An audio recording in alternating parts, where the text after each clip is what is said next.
Good morning, guys. Welcome back. And if you clicked on this video, you've already read the description.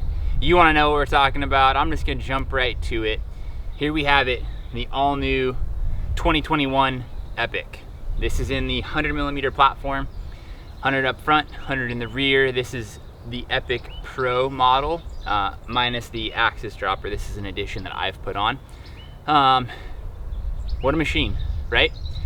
Now with this particular bike, I wanted to not jump straight into the tech specs. You probably already have done that, but I didn't want to know a whole lot about it. I wanted to ride it, I wanted to get a feel for it, I wanted to know exactly what we were working with and see it firsthand, feel it firsthand, experience it first before I got my judgment clouded with numbers and specs and angles and distances and all of that, right? So I rode it first. I'd say I rode it 2 days without looking at any numbers, formed my opinion, and went from there. Now, like I said, you probably have already looked at the numbers.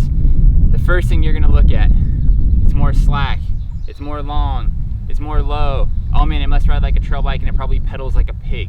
Okay, that's why I didn't want to form that judgment. It does not. Okay, the first thing I noticed, first and foremost off the top, not geometry, not tapeability, not anything, I noticed the suspension. Okay, it is probably the first time I've ridden a cross-country bike and a full cross-country platform that doesn't ride like a, spindly little thing that blows through the travel. This bike has support front and rear like I've never seen before on a cross-country bike. Now, partially in just to the new SID suspension, debonair, all of that, but it has a much more robust support system in the suspension, so you don't feel like you're just blowing right through the travel. I've taken this thing well above its head, well above its pay grade, and it performs flawlessly.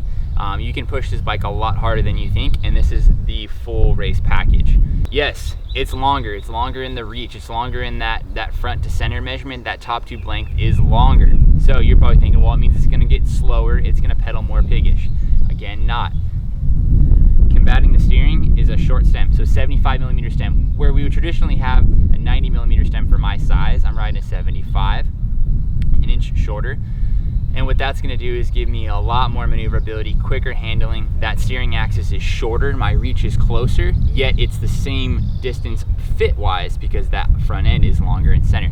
So when I'm out of the saddle climbing, or I'm out of the saddle descending and in my sort of attack position, it's no problem. It steers fast, it reacts quickly, it handles tight turns on the climb like no other, and high speeds on the descent just fine. The ability for it to sort of snap around turns and handle quick maneuvering is just like a trail bike. I'm not going to say it's better than a trail bike, but it has those trail bike tendencies and the reactiveness that you're going to want from all the trail bikes that you want to ride. But when you got that much support up in the front, we need support in the rear. All new brain in the rear, larger oil capacity in the brain shock. What that's going to do is it eliminates that glass floor braking sensation that I kind of was the best way I could describe that to most folks. It always was there and also just like break out. So with more oil volume in that sort of goes away. You don't notice that thud anymore, that thump when you're going through the travel that unfortunately Epic was kind of known for. So rear end, more support here, more support there.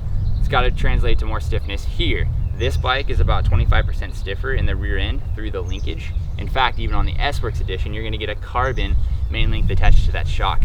So overall, you start riding it faster, it's got more support, it's got more stiffness, it's got more robustness. You gotta keep things quiet. So now we've got that ridged design like you're used to seeing on Stumpy and Enduro.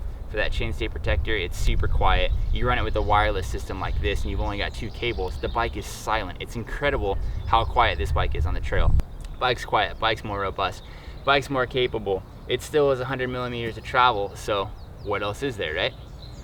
The Epic Evo. New for this year is a completely different Epic Evo.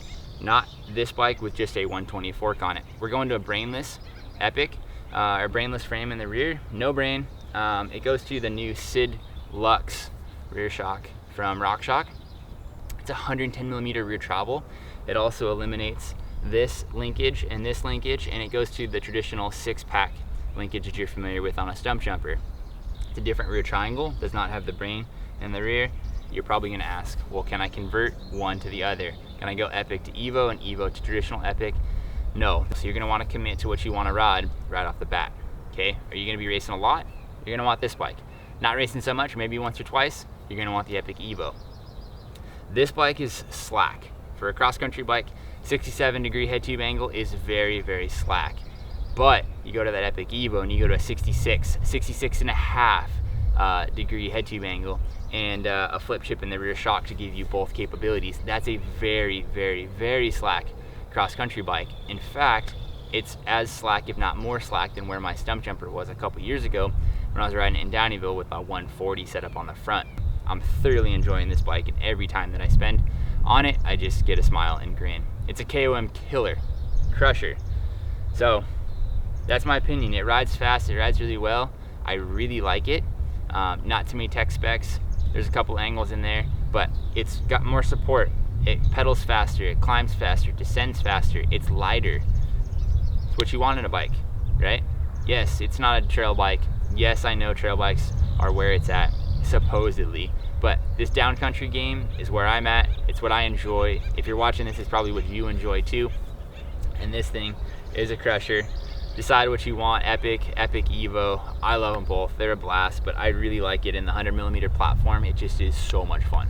So much fun. You push it above its head, you ride it fast, you ride it hard. It crushes it. It's awesome. Go get it. As always, guys, thanks for watching. It's a little bit of a review, it's a little bit of tech. Really just is fun to put together a cool little video about this bike because I'm super G'd up on it. So thanks for watching. I appreciate it. We'll see you guys on the trail. If you have questions, call us up at the shop. We can always hit you up, let you know. We have these puppies available and in stock now. Come get them, check them out. All right, guys, we'll see you soon. That's a wrap. Over and out, guys. Peace.